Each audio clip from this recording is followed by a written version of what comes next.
welcome. Let me open our Korea Policy Forum today. Thank you for joining us online and in person. My name is Celeste Arrington. I'm Korea Foundation Associate Professor of Political Science and International Affairs and a core faculty member of the GW Institute for Korean Studies, which is one of the sponsors of today's event. The other is the East Asia National Resources Center here at the Elliott School. It's my great pleasure today to welcome a friend of GWIKS, Scott Snyder, who is nearby from the Council on Foreign Relations. And in a couple weeks, we'll be taking up a new position as president and CEO of the Korea Economic Institute of America, slightly farther away from us, but hopefully still active cooperation between us. Scott Snyder, as many of you may well know, is one of the foremost experts on the U.S. ROK alliance here in the United States. He has written a number of books, most recently, sorry, I'll just borrow this, the one about which he's speaking today, the U.S. ROK alliance, Why It May Fail and Why It Must Not. So a very clear title. Scott Snyder was educated at Rice, at Harvard, and spent some time at Yonsei as well. Before the Council on Foreign Relations, he's worked at a number of different think tanks and developed a real base of expertise in Korean politics and Korean affairs, as well as the U.S. ROK alliance. I'll introduce our discussant, Nick Anderson, later, but before doing that, please join me in welcoming Scott today. Thank you, Scott. Hey, well, thank you, Celeste, for that kind introduction. And I also want to express my appreciation to Jisoo for the chance to be here. And also to, it's great to see a lot of friends in the neighborhood here at GW. You know, we are right around the corner. And so really glad to have a chance to come and talk a little bit about this book of mine. And Celeste was very generous in her introduction. I just like to think of myself as a Korea watcher. And, you know, one of the aspects that I have been watching for a long time is the U.S.-Korea alliance relationship. And just to give a little bit of background, you know, on the book, it's true, I kind of telegraphed my main argument in the book with the subtitle, Why It May Fail and Why It Must Not. And that particular telegraphing probably sounds a little bit contrarian to most observers because, you know, right now we just came off of the 70th anniversary of the foundation of the alliance. And I think that most people are thinking, well, the relationship is really growing and it's in good shape, very vibrant. And so why is it, you know, that I'm presenting this contrarian argument, you know, that there's a possibility of failure right when we see the most, I guess, robust cooperation and really institutionalization of alliance cooperation that we have seen, I would argue, possibly in the history of the relationship. And so I want to dig into that, but I want to also explain a little bit in terms of, you know, how I settled on this particular topic. And that really is related to when I started the writing for the book. And that was, of course, back a few years ago when I was watching the alliance management during the Trump administration with the Moon administration. And at that time, it became clear to me that there were some potential risks that the alliance might face under certain circumstances. And I probably I'm in a better position today than I was last week to argue that you know, those particular circumstances might actually come to fruition sooner than a lot of people might have thought. In any event, the book is there on the shelf in case anybody needs it in the future. But what I want to do really, and what I try to do in the book, is to take a look at, well, what are the underlying factors that really promote alliance cohesion, and what are the factors that possibly might lead to a weakening of the alliance. And so, in the literature, I use Stephen Walt as the person who really, the theorist who has focused on alliance cohesion. He has a set of factors: hegemonic leadership, the sustenance of the alliance as a symbol of credibility, institutionalization of the alliance, which is something I think we're seeing a lot of these days, elite manipulation. I think that he's really talking about both sides making the case for the alliance as a critical element of national security strategy, and ideological solidarity. I think that's really like shared values. And then there's another theorist that talks about, well, what are the factors that influence alliance termination? Alexander Lenoshka. And a couple of these, some of these are pretty self-evident. Basically factors that influence alliance termination. One is if the alliance succeeds in addressing the particular threat that it was formed to grapple with. Another is defeat. The ones that I thought were most relevant were marginalization of the alliance as a priority for one or both partners. This would mean that one partner starts to focus on a different set of threats and challenges and partnerships from the other. Another one is divergence of interests that could lead to the end of the alliance. And the last one is transformation of the alliance, usually in the context of a multilateral framework. And so I would argue that the ones that are most relevant for the study that I carried out are really related to the possibility of marginalization of the alliance as a priority. It could come from domestic factors and also a divergence of interests. And incidentally, as we look at the history of alliances, there's an empirical study that was done in the literature that examined all the alliances since the year 1800. And it shows that the average duration of alliance is about a decade. And so just the fact that the U.S. Korea and U.S. Japan alliances have lasted for 70 years, it does mean that there is something a little bit different about how these alliances are framed within the U.S. strategy in Asia.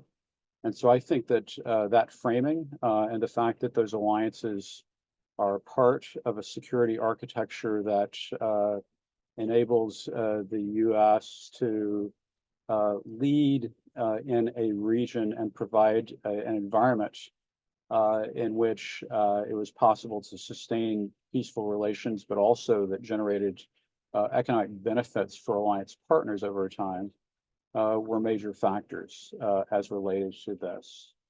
And then also just looking at other cases in Asia where we've seen termination of alliances.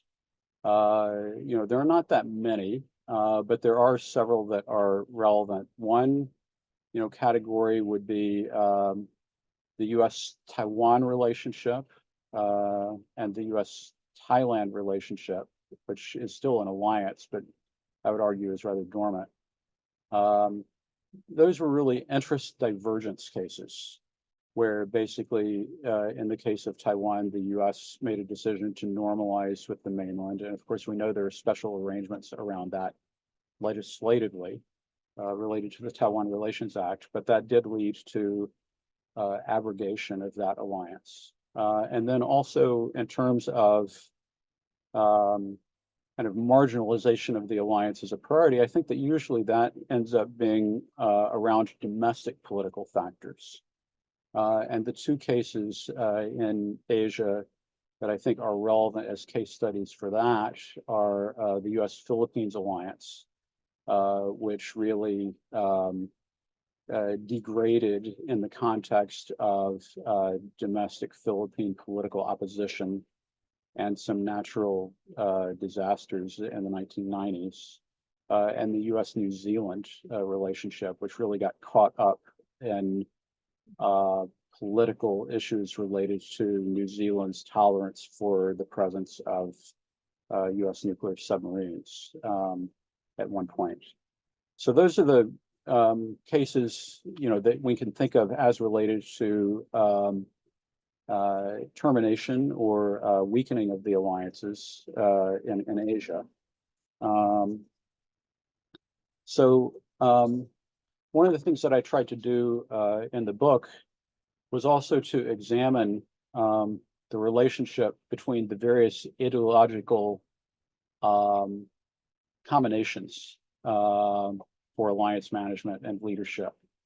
And in the book, what was really very useful is that there was an opportunity between 2017 and 2022 for a real-time case study of what the various political leadership combinations look like as related to alliance management.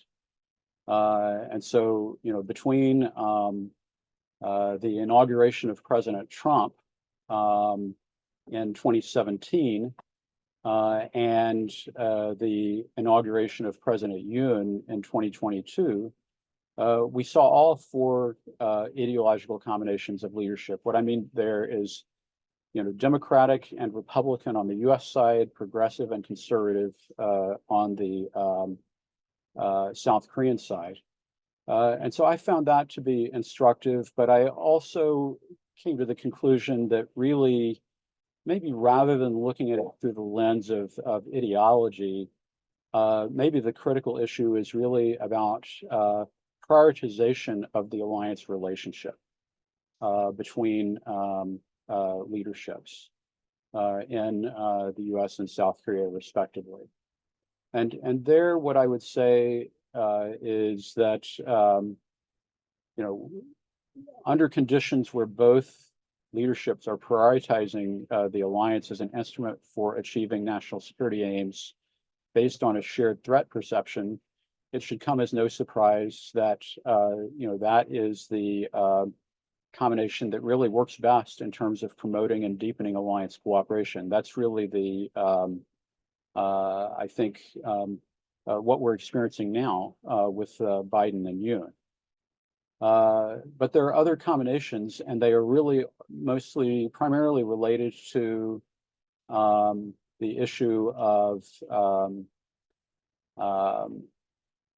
domestic political leadership. Let me step back and just say one thing that I should have said earlier.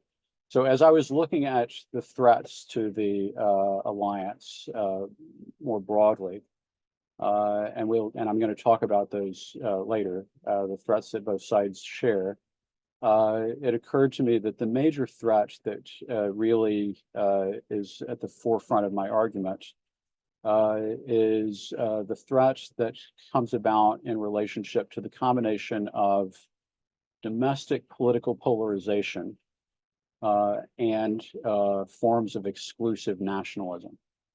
And so as I was looking at the Trump and Moon administrations and then onward into Biden and Yoon, the feature that I think really stands out, or really stood out to me, is that in the United States and in South Korea, we're facing political circumstances in which both democratic societies are increasingly experiencing polarization and division. And a lot of that, can revolve around the issue of how we define nationalism and what it means to make a country great, or how one defines whether it's in our interest to work with other partners or not. And so, what I really became interested in the course of my research was, to put it in elevator pitch terms, what would happen to the relationship if America First policy in the United States were to meet Korea First policy in Korea. And so against that backdrop, I began to look at, well, what are the elements of a pro-alliance leadership? What are the elements of a pro-Korea First leadership that would impinge on cooperation within the alliance? And what are the ways in which an America First leadership would impinge on alliance cooperation? And so that's what this chart really represents. And like I said, Biden and Yoon, I think, among the configurations that we saw between 2017 and 2022 is the combination that happens to demonstrate what a pro-alliance administration would look like on both sides. I think that in terms of a Korea First leadership, well, the other aspect of that is that within Korea, because of polarization, there are different forms of exclusive nationalism that one can imagine. One would be what I would call a North Korea First leadership that prioritized cooperation with North Korea over cooperation within the alliance. Not a threat right at this moment, but clearly there were potential examples that are relevant within the time frame of Trump and Moon. Or alternatively, we can imagine now a type of Korean nationalism that might, for instance, focus on nuclear acquisition at the expense of the alliance. And so that would be the conservative version of Korea First. And, in both cases, as one thinks about how putting Korean interests above alliance interests might impinge on alliance cooperation, it clearly affects the prospects for what both sides can do together. And likewise, on the America First side, well, we had an example of that, I think, and we saw the tensions manifested related to that under the Trump administration as related to the way in which President Trump talked about economic burden sharing related to support for the security relationship. It could appear in terms of how one thinks about what is the best way to deal with China threats or working on North Korea. And then, of course, the worst, scenario would be one in which both sides turn toward their own interests as opposed to thinking about alliance interests. So, just to step back and maybe put this argument in the context of my title, why the alliance might fail and why it must not.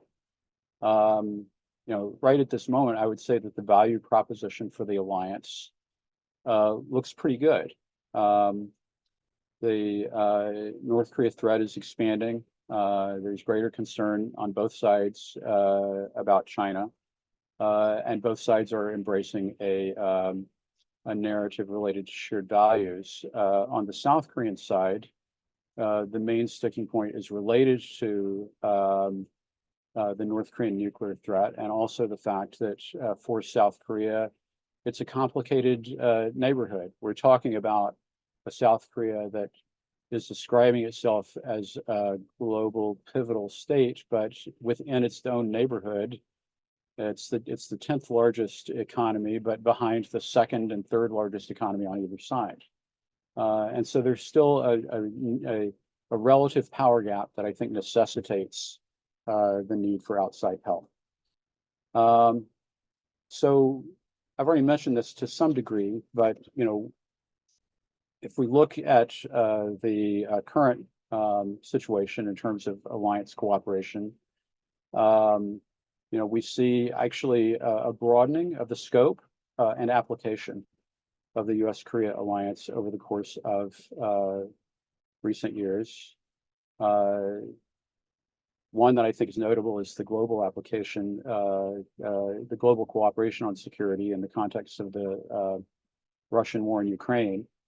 In addition, we see the U.S.-South Korea alliance working and deepening cooperation on supply chain resiliency, on other forms of technological cooperation. And a lot of that has been driven by shifts and changes in South Korea under the Yoon administration.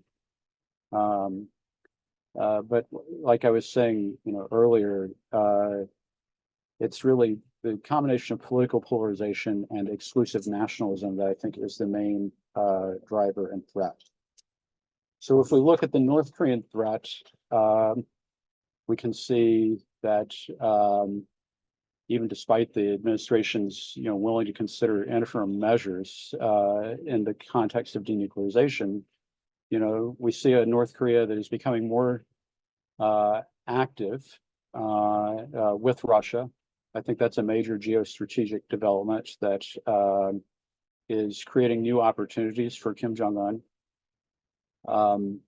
Back in 2018 and 2019, it seemed like Kim Jong-un's approach was really focused on developing a relationship with the United States. But now, in the context of rising strategic rivalry,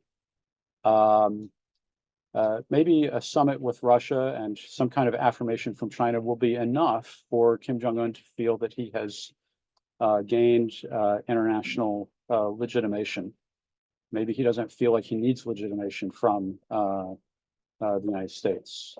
And I think that the rise of major power rivalry is definitely increasing the potential for North Korea to have greater space to act without regards to concerns of the U.S. and South Korea. And then other factors I think are a focus in terms of deepening alliance cooperation. I've already mentioned China and the fact that the U.S. and South Korea are cooperating more on China. I think the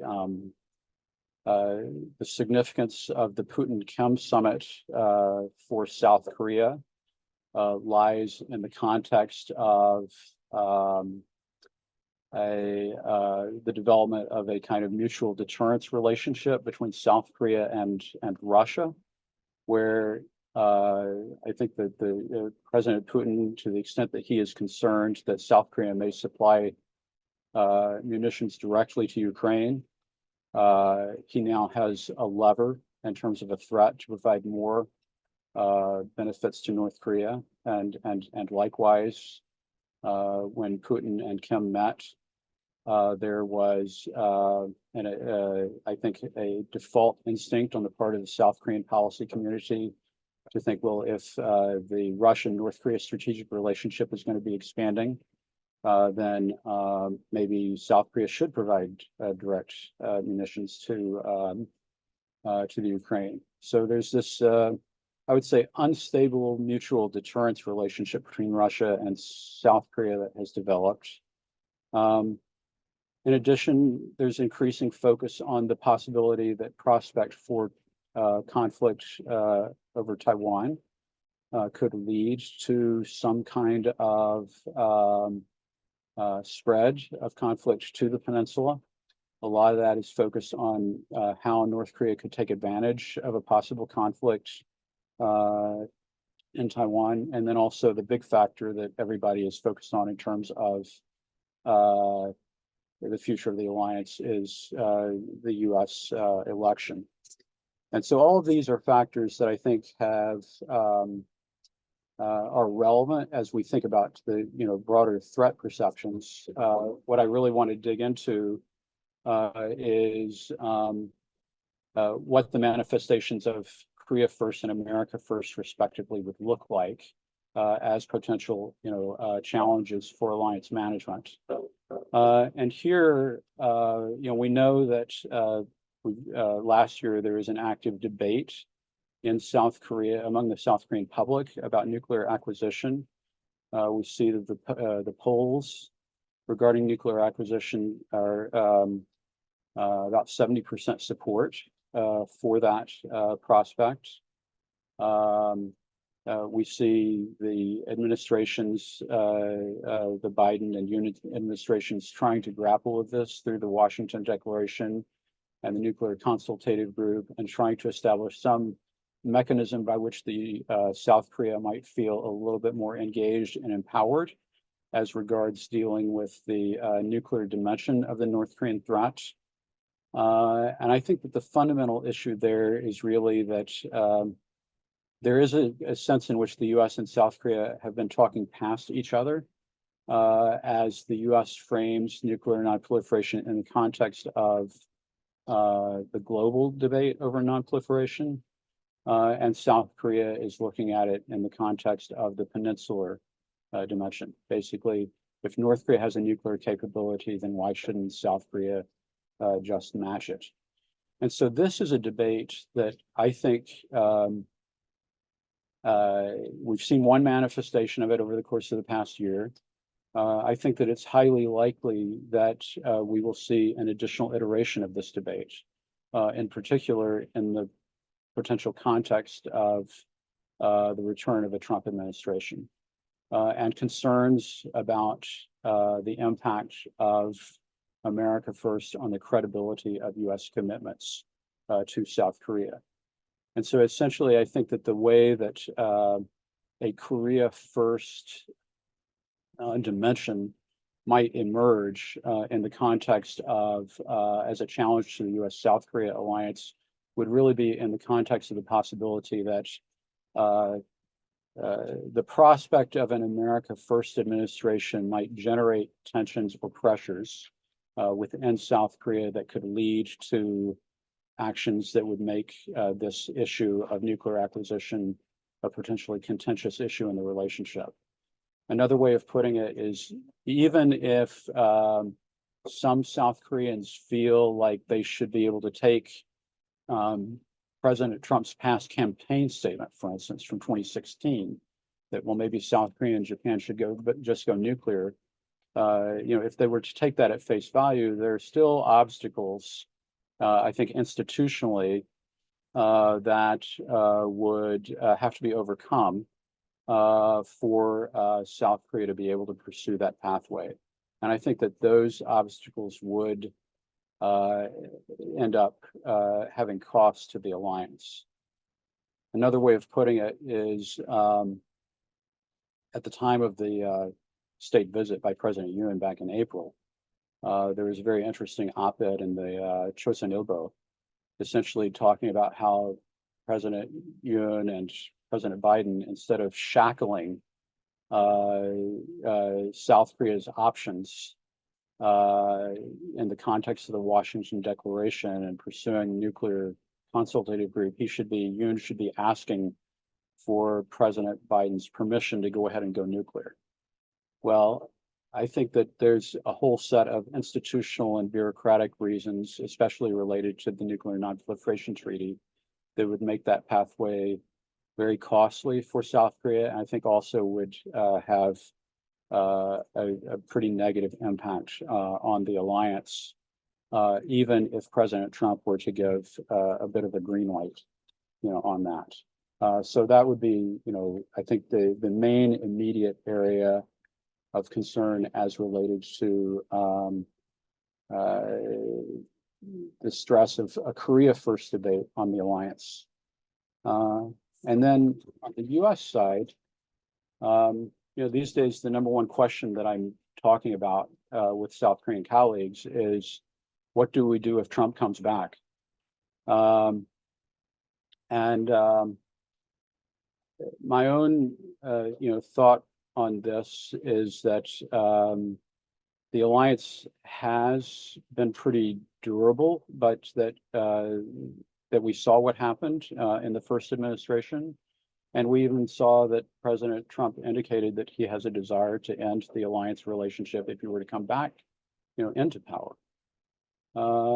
And so, what is the option for South Korea if they want to try to hold on to the alliance, even, in the context of a second Trump administration? And so, in the book, I outline the roles of three different stakeholders on the U.S. side that I think could potentially have influence in the context of a Trump administration. And I think that the main objective really for South Korea in that context is going to be likely to try to constrain and embed the president into the existing framework that exists, that involves deep institutionalization and cooperation between the bureaucracies, U.S. and South Korea. And so I think that there would be that would be a constraining factor. Also, as I look at the U.S. Congress in the context of a future Trump administration, one thing that particularly stands out to me as a little bit different in 2024 or 2025 compared to 2016 or 2017 is the influx of South Korean investment into the United States. And that means that investors who create jobs also have voice with Congress. And so I think that is another factor that could be used to constrain a Trump administration from moving away from an alliance framework. And then the third one that I would mention is really that under current circumstances, American public opinion around the alliances, it remains positive and remains high. And I think that that factor also can be used as a constraint on any actions that an America First administration might take as related to the alliance. So my bottom line really, as I think about the alliance relationship and its potentially vulnerabilities is yes, I do think that it would be vulnerable to a lot of stress in the context of America First and Korea First leadership. But I also think that the alliance is more reciprocal, more two-way than it has ever been before. And what I'm really talking about here is, yes, the United States continues to provide security support and guarantees to Korea, and that is a critical facet of the relationship. But it's not just a one-way relationship, because we see this inward investment from South Korean firms, now almost in the top 10, I think, in terms of foreign investors in the United States, playing major roles as job creators in various parts of the country. Some people have suggested to me, including in particular, it's notable that they're investing in red states. And so, there's a two-way component to the relationship that I think can be used as a basis upon which to make a pretty cogent argument that the relationship can and should be sustained. And yet I do believe that these internal factors of domestic political polarization plus exclusive nationalism actually add up to a bigger threat to the sustainability of the alliance than any external threats that the U.S. and South Korea are facing. So why don't I stop there, and we can go forward with the discussion.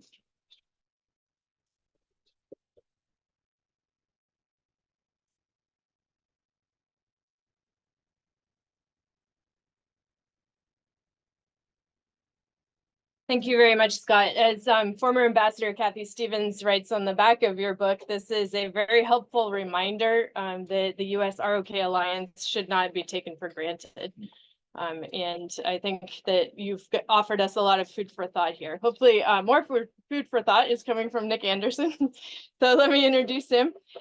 He is Assistant Professor of International Affairs and the Associate Director of the MAI International Affairs program here at the Elliott School.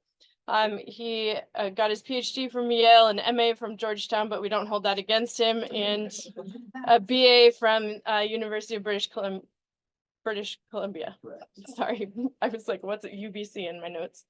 Anyway, so he has a great deal of experience in researching great power politics, as well as military operations, cybersecurity, and East Asian international relations. So he's going to offer a few discussing comments. And as I mentioned before, I'm taking questions in the Q&A box, and then I'll also take questions from our audience in-house today. So please join me in welcoming Nick.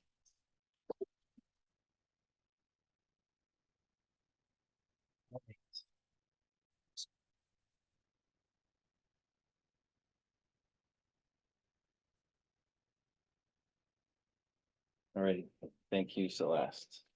Good to be here. Good to see you, Scott. I'm going to start on a personal note. I've known Scott Snyder for 13, maybe 14 years. I was a lowly undergraduate. When we first met, I edited a volume he published with Kyung-Hae Park about that long ago. And I haven't seen Scott in like maybe 10 years. So it's like traveling back in time. Being here discussing these issues is like traveling back in time in a really good way.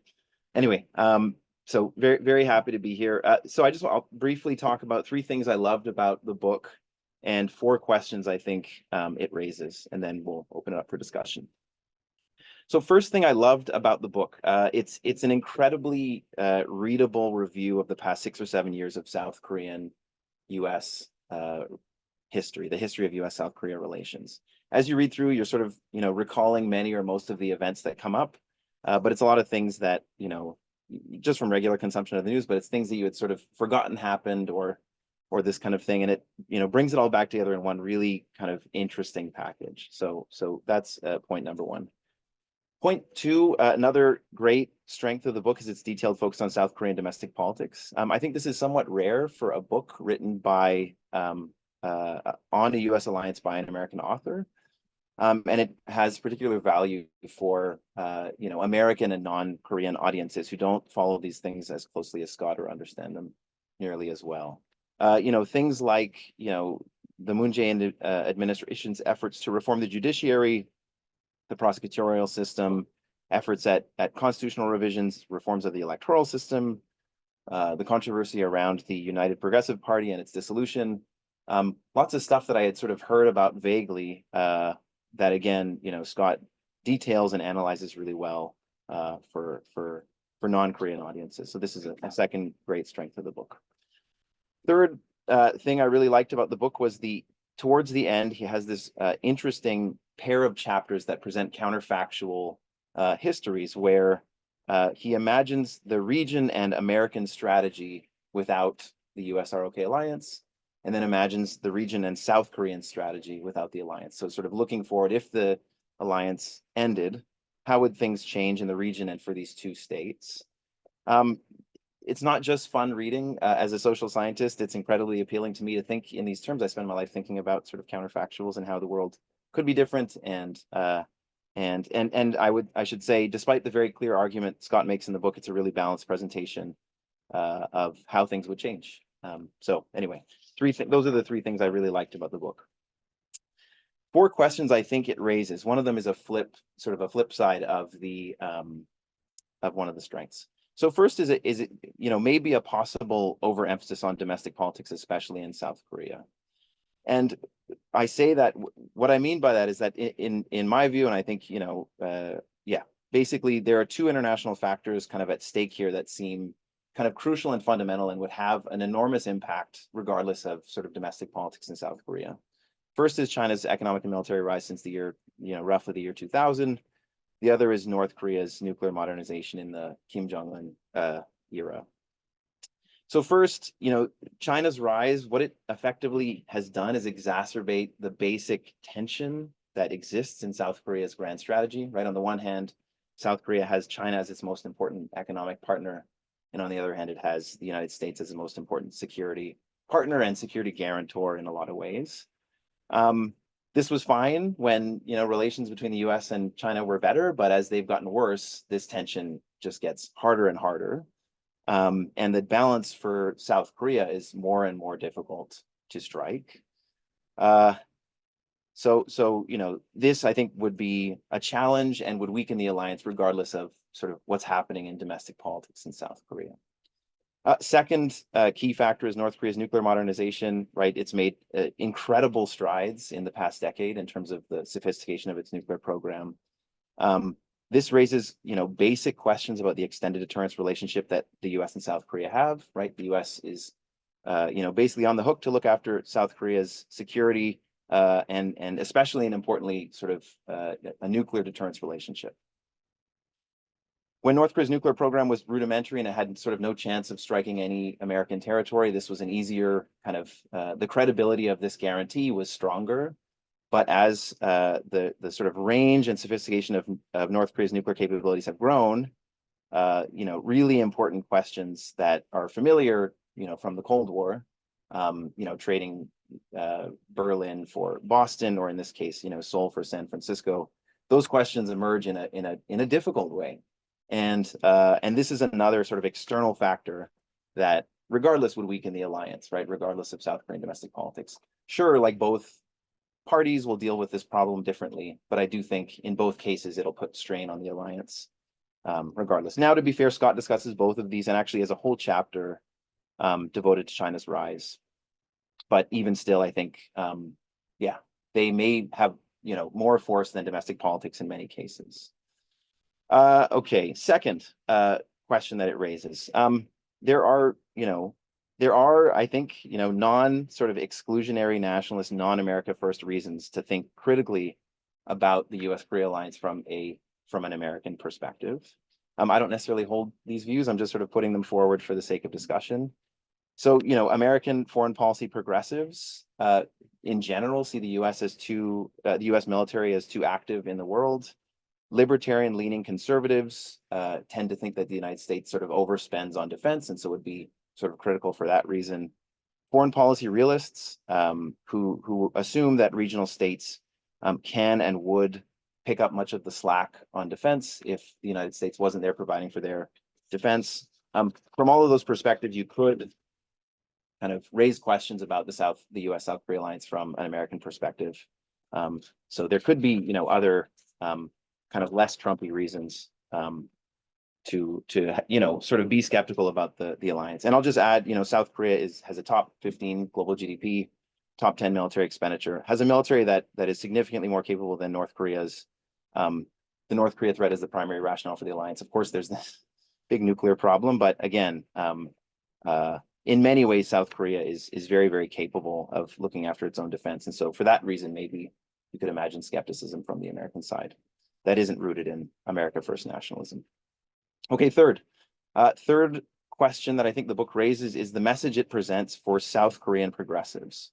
So the vision of the alliance that Scott puts forward in the book is basically holding up the alliance as a sort of semi-unalloyed good, as a phenomenon that's beyond too much reproach, this thing that's very desirable on the one hand, and on the other hand, it can basically only be healthy with conservative South Korean leadership. Perhaps history bears these arguments out to some extent. We all sort of, if you're in sort of DC, like this experience or this feeling among kind of Korea policy professionals in DC and especially in the US government, there's this kind of sigh of relief when conservatives get elected in South Korea. So maybe there's some truth to this. On the other hand, South Korean progressives make their voting decisions for lots of reasons, and the alliance is probably pretty low on their list like a lot of the time. And holding the alliance up as this kind of unalloyed good that's beyond reproach is asking a lot. It's potentially a lot is being sacrificed for this phenomenon that lots of South Korean voters who are progressive are either not that interested in or maybe somewhat skeptical of. Okay, last point I will make. Fourth question I think it raises is, what's interesting about the book, and Scott does this very nice job of thinking through the kind of permutations of leadership types, America First, Korea First, and pro-alliance on both sides. I think, to me, what seems genuinely new, in the past kind of 25 plus years of U.S.-Korea relations is kind of Trump and Trumpism in the American Republican Party. The story on the South Korea side feels very familiar. Anyone who's watched kind of, U.S. Korea relations since the late 1990s would sort of see that, yeah, the differences in terms of the strains on the relationship from, the Moon Jae-in to Roh Moo-hyun to Kim Dae-jung is not so dramatic.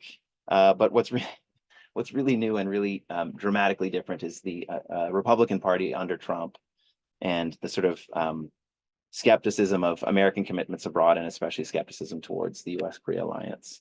And again, I do agree that the combination of these two things is particularly bad, but maybe more recognition of the fact that what's new and dramatic is what's happening in the U.S. Yeah. Anyway, thanks.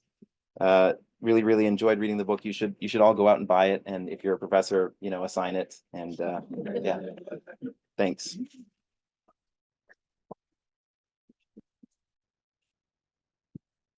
So thank you very much, Nick, for those remarks. I think Scott will have some things to say about them.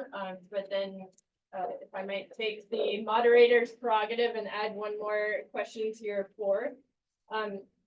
I also sort of applaud Scott's book for being a very even, nuanced analysis of some of the threats to the alliance, both external and internal, and in many ways sobering.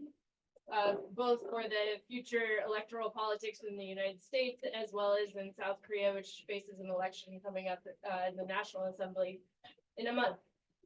So I guess I'm curious if Scott, you could speak a little bit, maybe this builds off of Nick's final point. Political polarization and exclusive nationalism could happen in any alliance. Are there particular institutional structures in Korean politics, or say within what Nick mentioned within the Republican Party or U.S. political parties, that make the U.S. ROK alliance particularly vulnerable to these? And one, in the South Korean political context, the single 5-year term presidency stands out as creating sort of perverse incentives for the leaders to not compromise, to play the short game more than the long game, which is detrimental, as you write, to the alliance. So I wonder if you could speak about not just what the priorities are of particular administrations, but whether there are underlying institutional structures that make the U.S. ROK alliance particularly vulnerable. And so with that, I guess what I would like to do is, I have other questions, but I'll save them for later. Scott, if I could turn it over to you to answer some of Nick's points, and I will begin taking a list of questions from the audience online and in the room. Well, thank you, Celeste, and thank you, Nick, for a thoughtful and probing. You're very positive. I use the word critique of the book, and I appreciate the 4 items that you mentioned because they are all issues that were in my mind in one form or another as I was trying to write this book, and so that they are things that I've given some thought to. And so the first critique is really about overemphasis on domestic politics in South Korea, and I appreciate you presented that as the flip side of my deep kind of analysis of what was going on in domestic politics. I mean, the thing that really captured my attention in the 2018-2019 period was, not only what was happening here, but also the fact that there literally at one point were 2 separate locations where there were opposing public demonstrations going on in South Korea over the appointment of the justice minister under the Moon administration, which just struck me as such a vivid illustration of how domestic political polarization was present as part of South Korean domestic politics. And so, you know, I don't necessarily have a good defense for the idea that there is an overemphasis on domestic politics, because it was the combination of what was happening domestically in the United States and in South Korea, and the way that that parallelism was so striking, what made me choose to use this particular frame. In addition to the fact that now, I was very struck by the fact that we don't really have a set of exercises or even thoughts about how to defend against the internal threats to alliance cohesion. Whereas we spend a lot of time, you know, thinking about external threats. And so that's really, you know, I wanted to focus the book in such a way that it really dramatized that particular vulnerability. And so I don't have a counter argument to the idea that either the China or the North Korea threats, you know, might not grow in ways that would dominate. In fact, arguably, in the context of rising strategic rivalry, that is increasingly, it seems, you know, being the shaping factor that is determining a lot of downstream, you know, issues, and actually helps to explain maybe why the UN administration has been able to align with the US in the context of China, which, as you know, is not necessarily the context that I was writing in, and I think that it probably is the chapter that's most quickly dated, to be honest. Every writer's works, you know, concern might mean. You know, and also the nuclear modernization issue on the North Korean side, you know, is clearly, you know, I think that actually fits in because of the potential interaction between America and nuclear force. The second issue, non-exclusionary national reasons to think critically about the alliance, which actually it was not placed front and center in the context of my argument, but I definitely also wanted to write this book in the context of those sets of arguments. Mm-hmm. And the way that I would put it is, I understand that there may be very good reasons why the United States needs to consider retrenchment in terms of its global role. But I really wanted to flag that if one is going to take that inventory, that in my view, the alliance would be at the bottom of that list. And so essentially, although it was not made explicit, part of the argument of the book and part of the reason why I wrote the book was precisely because I was having conversations in the 2018-2019 period, you know, here in Washington about, well, you know, that's, you know, North Korean nuclear issue, it's really South Korea's problem anyway, right? And I just felt that that argument, I understood where it was coming from, but it suggested to me that there needed to be a more active effort to actually explain the assumptions behind this particular instrument, rather than, you know, what normally happens in Washington is everybody just says, well, actually what they say is, there's the alliance and it's an unalloyed good and we're not going to talk about it anymore, right? So I actually was trying to provide the argumentation, not to present it as an unalloyed good, but to explain some of the kinds of things that it, purposes that it served. On South Korean progressives, you know, that is also an issue that I have been concerned about. And one thing that I've tried to do was to actually, even though I did do the analysis of 2017 to 2022 and the various combinations, you know, in the end, I came down on the idea that the alliance and the potential threats to the alliance aren't ideologically determined.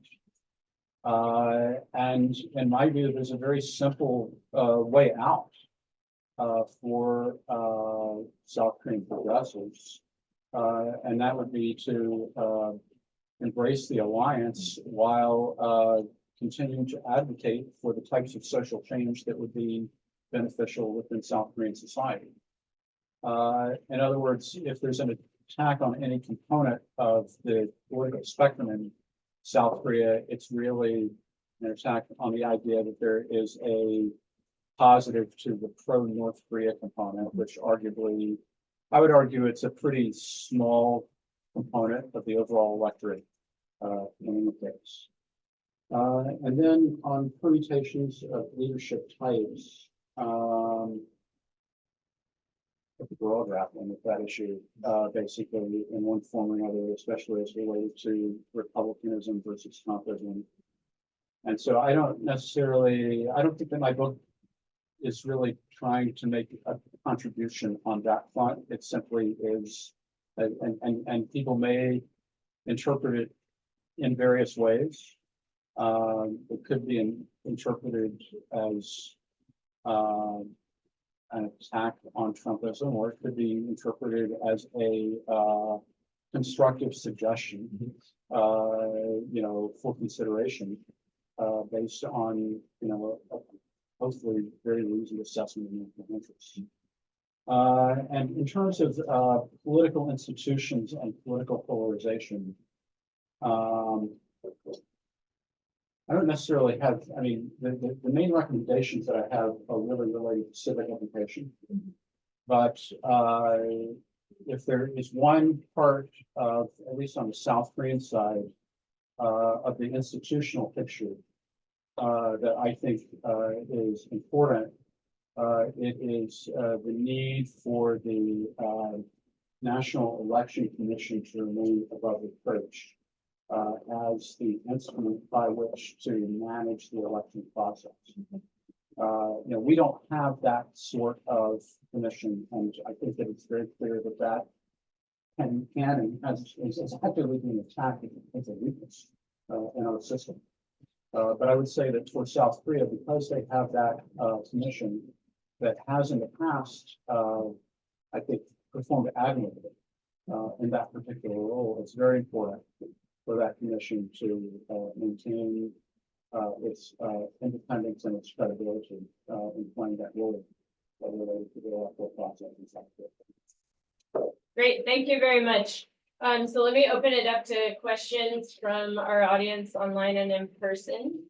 If you could identify yourself and rate before you ask your question briefly, that would be great. Any questions? Comment? Go ahead. We don't have a microphone, but if you speak up, there's a microphone in this room.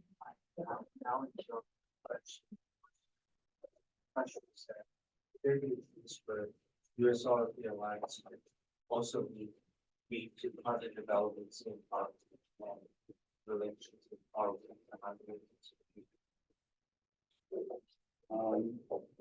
Can the U.S. Korea alliance lead to positive developments in Korea-Japan relations and in Korea-Taiwan relations? Well, I would, I think that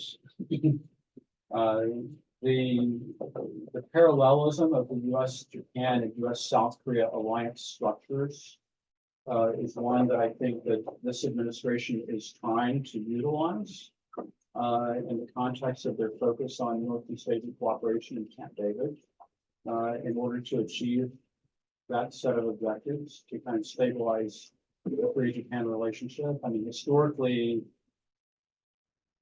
the U.S. is clearly an actor that has some measure of influence with the governments of both South Korea and Japan.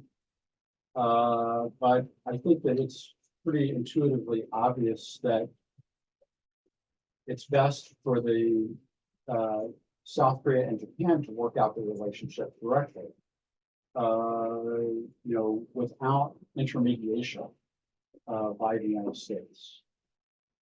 And so I think that the U.S. role is really in facilitating a positive environment for stabilization of that relationship. And beyond that, even though historically the United States as an ally of South Korea and as an ally of Japan is pretty constantly the recipient of requests by its allies in Seoul and its allies in Tokyo to please try to make the other side act in a more reasonable fashion, right?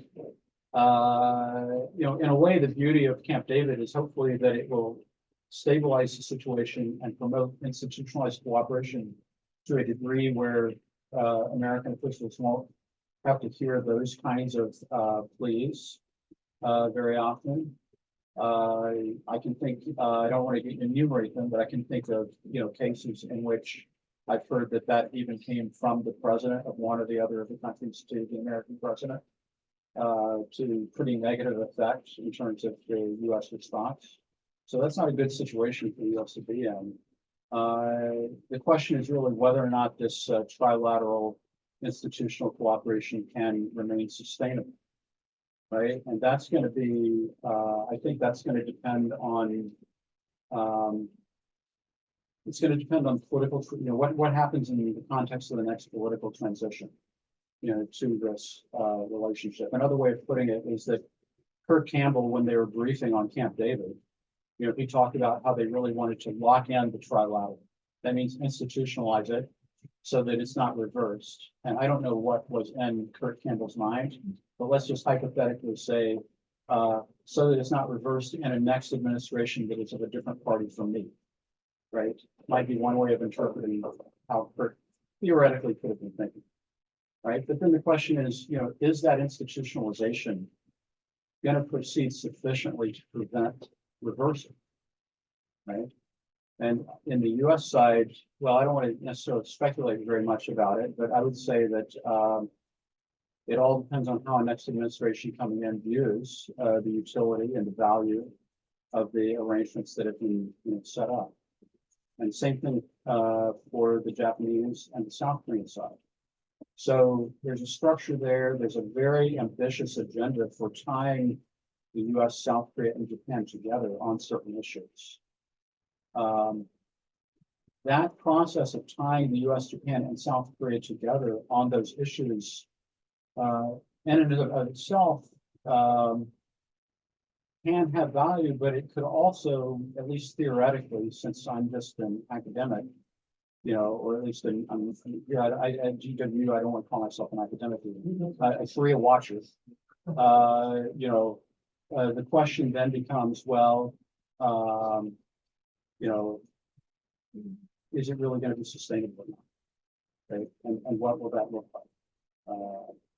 And so, that we have to kind of remain to be seen. So there's the issue there is really institutionalization implies a level of entrapment. It binds all sides in ways that could potentially be subject to political challenge. And we've been talking against the backdrop of potential political challenges that I think one can project to each topic. For Taiwan, Taiwan is the way that I would put it at this particular moment is that the developing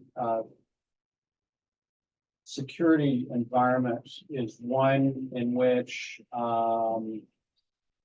we have an active conversation, I think, between the U.S. and Japan as related to Taiwan. I think there probably also are conversations related, with Korea. And obviously there are conversations related to Taiwan, between the U.S. and Taiwan in various forms. And how that develops, I mean, there's not the same kind of structure, but I would say that the evolution of the security environment in and of itself is generating rationales for Korea and Taiwan to also talk to each other, but it's not necessarily anything that is directly influenced, in my view, by what the U.S. is doing, saying like this month. Great, thank you. Next question. Nothing online, so in the room. Go ahead.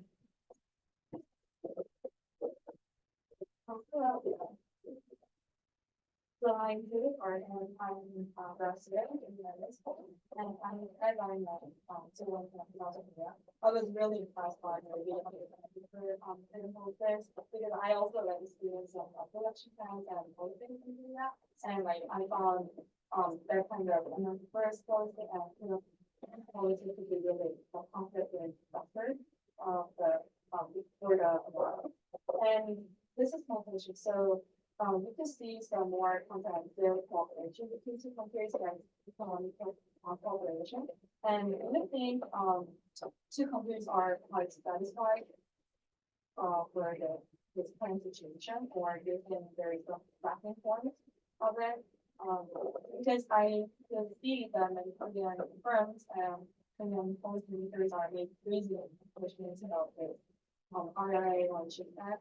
And some of them are really pessimistic about this cooperation. So I wonder how you think about this issue. Well, I've got several thoughts on that. One is that supply chain resiliency is and South Korean inward investment, are driving greater institutional coordination between the U.S. governments and the South Korean governments in areas that used to not be so linked up. The Department of Commerce has to talk with the MOTI fairly regularly. Second observation is that the South Korean inward investment strategy itself into the United States does, I think, represent something new for South Korean firms. And the way that I think about it is actually in the context of South Korean private sector's previous efforts to make a space for themselves in the China market in the early 2010s up to 2017. But then we had the THAAD controversy. And I think that really was a watershed moment as related to the question of can South Korea enjoy economic opportunity with China while relying on the security relationship with the United States. And I think that it also created an environment in which South Korean firms began to realize they were never going to be able to integrate the way they wanted to with the Chinese market. Because after all, who were the targets of political retaliation? Shinsei E-Mart, basically had to shut down in China. Hyundai sales, dropped precipitously. It became pretty clear that China was not a hospitable market. And so they turned to Southeast Asia for, investment for a while, but now they're coming to the US. So what do South Korean firms want? They want integration with the US market. Okay, how do we know that? Look at how much objection there was to the IRA provisions on the tax credit, right? Because that was viewed as America first and as a signal that a foreign firm was not going to be allowed to integrate effectively with the US market. Same type of obstacles on the Chinese side. So I think that's what South Korean firms are looking for. And actually the IRA, although the tax credit provision was a political issue, it's also created a lot of opportunities for South Korean investment in the EV and battery sector. The more that the IRA goes forward, the more chances South Korean firms are going to have to integrate themselves into the US market. So that's kind of, I step back, but essentially what it means is that this is a real force, a really positive force for the US-Korea relationship, but it's caveated against the necessity from a South Korean point of view of achieving the integration that they seek within the US domestic market. Thank you. No questions online still, so any? Sure, go ahead. Yeah. Guy Aragoni, I'm retired from DOD, I guess. Depending upon what happened yesterday, I might have been part of the deep state or not. But I want to see if I can create a little conflict here between Nicholas and Scott, and ask Scott if you think the trend in South Korean politics, the relationship between domestic politics and security politics, is increasingly going towards the domestic politics being more influenced. As in the first 30 years of South Korean politics, security politics was a trump card. A delimiter on South Korean domestic debate. Now, since 1990, it seems every year it's been more influential, with the only exception being, say, under President Moon on slander of North Korea.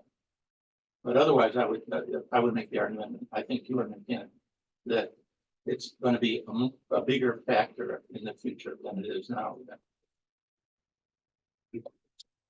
So, well, I would actually say that these days, South Koreans are just like us. They're going to vote on the domestic issues, and they're going to vote on issues that they care about. And so, and foreign policy is, I think, you know, a secondary part of the picture. So basically, you know, the votes are going to be made on the domestic circumstances, but it has huge implications at present for the orientation of South Korean foreign policy. And so that's, I think, that's a very complicated issue because, you know, to be very specific, you know, under current circumstances, you know, the Biden administration actually has a stake in, for instance, President Yoon doing well, even though he has a very low popularity, right? And that, I think, is a little bit of a trap for the U.S. We need to be able to have confidence that whoever is there is going to be a good partner for us. Thus, like I said in my comments earlier, what would be the best possible situation is for the U.S. to be fully compartmentalized from Korean domestic politics by actually having both sides eliminate any gaps in their view of the importance of the relationship with the United States and separate that from the domestic politics. But then, of course, the other factor is domestic politics is determinative. So it doesn't matter nearly as much if there's a compartmental, if there is a consensus, a broad consensus that we're going to have a positive U.S.-Korea relationship regardless of specific domestic political. Did you want to add anything? Go ahead, Sean. Hi, I'm Sean Dolan. I'm the program manager here at the Institute for Korean Studies. So I'm curious if I could get your thoughts on the future of burden sharing in the alliance. So you talked a little bit about, Trumpism, and of course during the Trump era, Trump was very adamant about South Korea paying a higher cost, a portion of the cost for housing U.S. troops in Korea.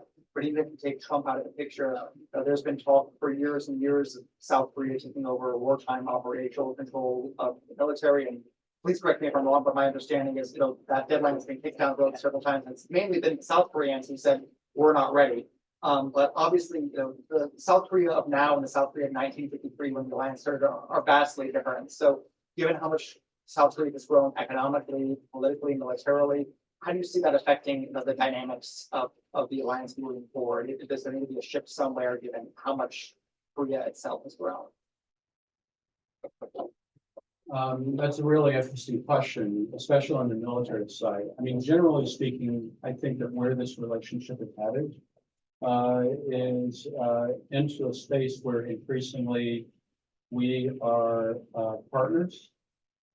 And that South Korea is going to have capabilities to bring assets to the table that can apply both to security on the peninsula and more broadly.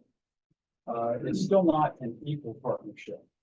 And the area that I think is the real sticking point on the South Korean side that may be the hardest to grapple with in terms of partnership is actually the nuclear command and control area. I'm not sure that will ever be in the partnership category.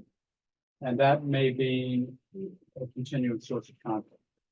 But, if I look at what South Korea is producing in terms of military equipment, if I look at where South Korea is exporting in terms of, military supplies, but also what South Korea is producing in terms of defense components, I think that the US and South Korea are going to need to find ways to work together.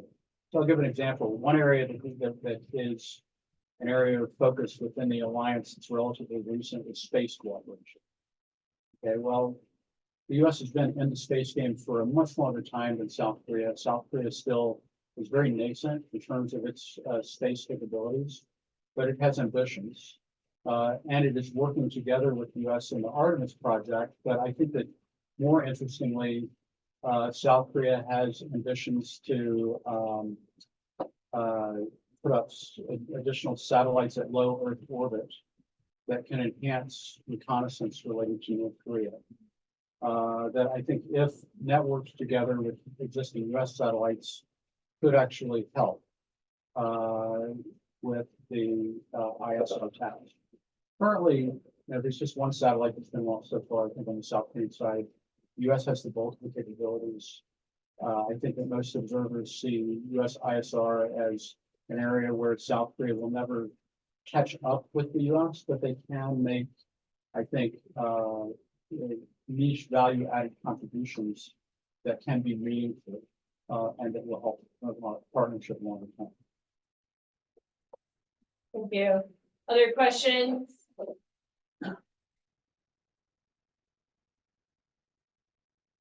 All right, if I might ask one, you mentioned the key theme of Camp David last summer was institutionalization, and sort of insulating the alliance processes from leaders' discretion or whims, if you will. Are there any particular procedures or legal frameworks that you feel like over the last 2 to 3 decades have really worked well? Some of these mechanisms or protocols or institutionalization institutionalized fora are less visible to the public, but are there any that stand out as having been good for alliance resilience? You mentioned, for example, broadening out the number of stakeholders across the bureaucracy, say to the chambers of commerce and MOTE, for example. And in part, I'm thinking about this because during the Nomuhyun and Bush era, there was a lot of worry about public from bottom up anti-US sentiment imperiling the alliance, as you also wrote about. So is this institutionalization of the alliance going to help with preventing elite derailing of the alliance? Could it also help increase public buy-in for the alliance by increasing transparency and accountability within the alliance and making processes more routinized? I guess sort of two-level question here, but are there any protocols or mechanisms that stand out as having worked so far that give you hope as you look towards the future? You said we'll see how this institutionalization works out. Well, I kind of feel like that's a question I should ask you, Celeste.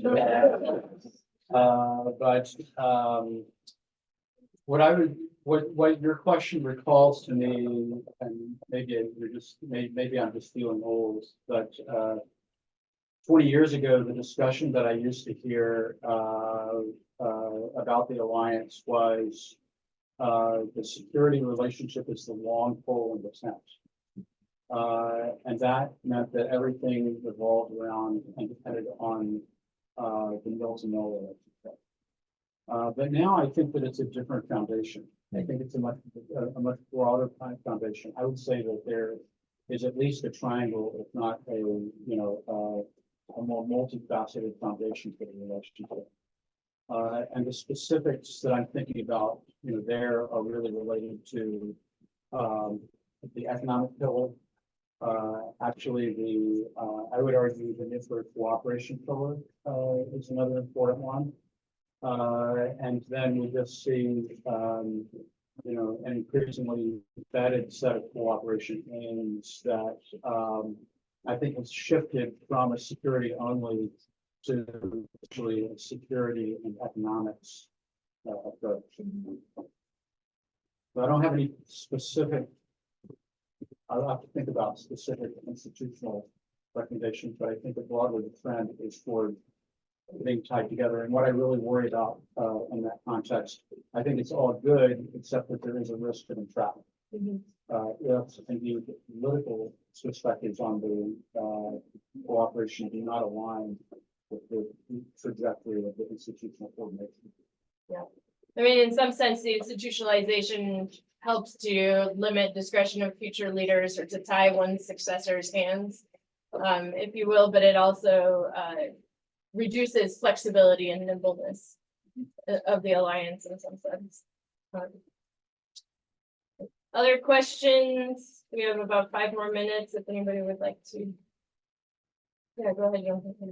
Maybe his concerns on predictability.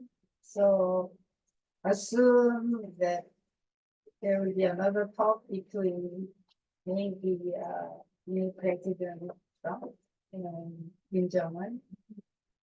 What could we predict that is unpredictable?